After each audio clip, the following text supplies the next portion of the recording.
I failed 8 classes when I was in law school, got 3 HDs by my last semester, and now I'm a lawyer. I'm going to tell you 3 things that you need as a lawyer that you don't get taught at in law school and how to get it. By the way, this is another episode of Law and Law School Unpacked and Unfiltered, where I either unpack or unfilter something in law. Today, we're going to unpack.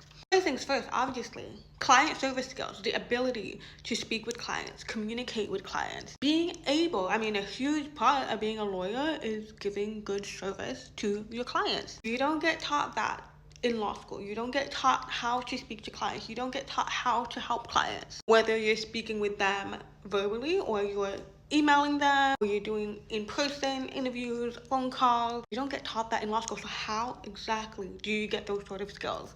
Basically, any sort of work experience where you deal with customers. And there's a whole range. You work in retail, you work in hospitality. Any sort of job where you're communicating with a customer are easily transferable skills that you can apply to when you become a lawyer or when you end up working for a law firm. It doesn't matter if you're not helping customers in a legal sense. You still develop that ability to communicate with them, to help them. The second thing you need as a lawyer, to be honest, it is quite broad, but drafting any sort of document, whether that's a file note, a letter of advice, it will be different depending on the area of law that you're doing, but it's another huge part about being a lawyer. When you're in law school, you mainly get essays, research papers, which you don't really do much of when you start working as a lawyer or when you work in a law firm in general. So how exactly do you do that? Well, personally for me, I learned how to do all those skills through the practical legal training, which is the PLT,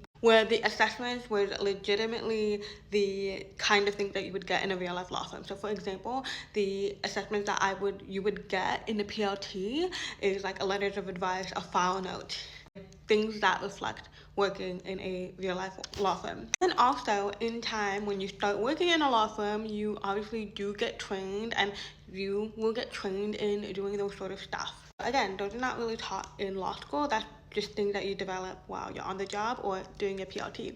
Now, the third thing is kind of broad. You can argue that, yeah, you can still learn this skill in law school. But the analytical skills, the problem-solving skills, the critical thinking skills. Yes, you do a bit of that while you're in law school, but the critical thinking, analyzing that you do in law school is different compared to a work environment when you're actually dealing with real life scenarios. I really love this saying that I heard and it's been stuck in my brain ever since. When you work as a lawyer, you are not expected to know every single thing, but you are expected to know